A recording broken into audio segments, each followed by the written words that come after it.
जिंदगी में डर तब नहीं लगता है जब कोई परेशानी आती है या फिर परेशानियों का पहाड़ सर पर मंडराता हुआ होता है। असल में जिंदगी तब डरती है जब वो लोग बदल जाते हैं जो हमेशा साथ देने का वादा किया करते थे या फिर कभी परेशानी में याद तो करना कहा करते थे। जो लोग ये कहते हैं कि खुशियों में आप याद मत किया कीजिए, खुशियों में हम आए या ना आए, दुख में आपके हमेशा आपके साथ खड़े हुए मिलेंगे। ये सिर्फ कहावतें लगती हैं। ऐसे लोगों से मन अब कट चुका है। ऐसे लोग जिंदगी में न पहले अच्छे लगते थे, न अब अच्छे लगते हैं और न कभी आने वाले वक्त में अच्छे लगेंगे। मुझे लगता है कि जिंदगी में वो लोग ज्यादा बेहतर होते हैं जो बोलते कम हैं और करते ज्यादा हैं।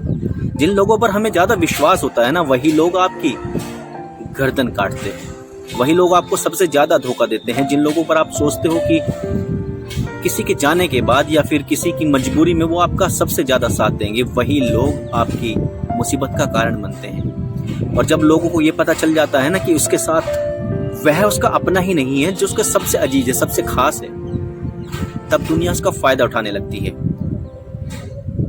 और उस वक्त आपको सबसे ज्यादा बुरा लगता है। तो जिंदगी में मुझे ऐसा लगता है कि वो लोग ज्यादा बेहतर हैं जो कभी आपके साथ आते नहीं हैं या फिर आपका साथ नहीं देते, या जिनके बारे में आपको पता होता है कि वो कभी मेरा साथ नहीं देगा। वो लोग आपके सबसे ज्यादा अजीज होते हैं, सबसे ज्यादा अच्छे होते हैं वो लोग।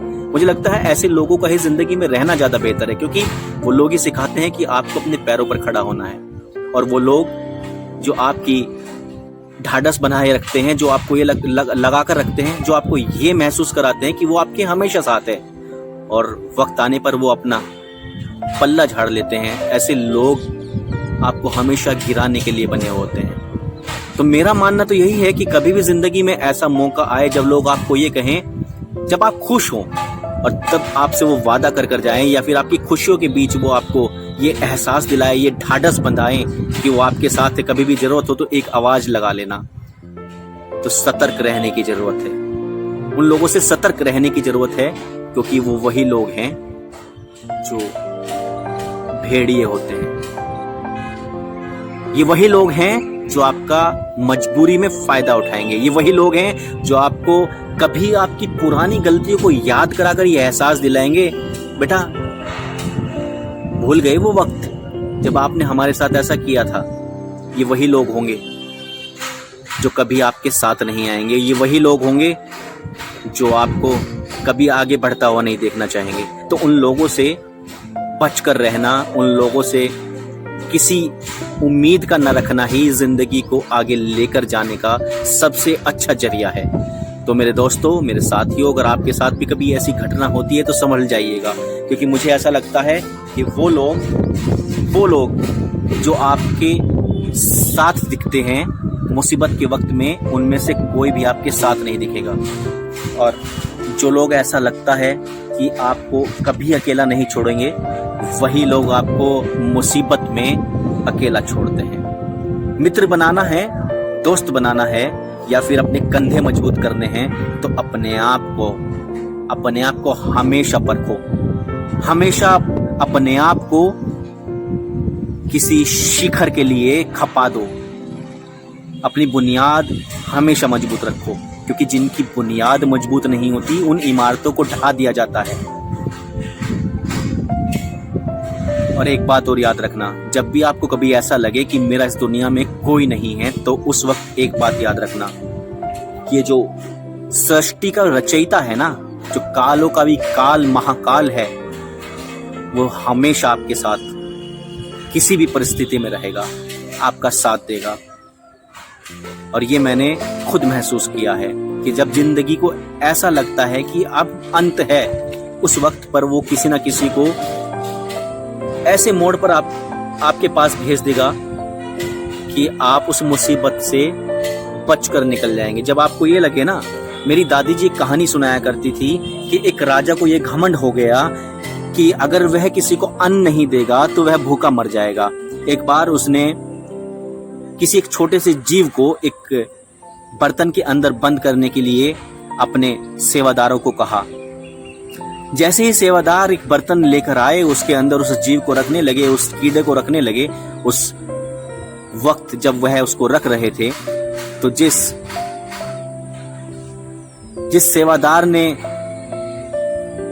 वह बर्तन हाथ में ले रखा था, उसके माथे पर तिलक लगा हुआ था और तिलक में कुछ चावल लगे हुए थे। जैसे ही वह उस बर्तन में उस जीव को रखता है, उस जंतु को रखता है, एक 2-4 दाने उसके माथे से उसके अंदर गिर जाते हैं।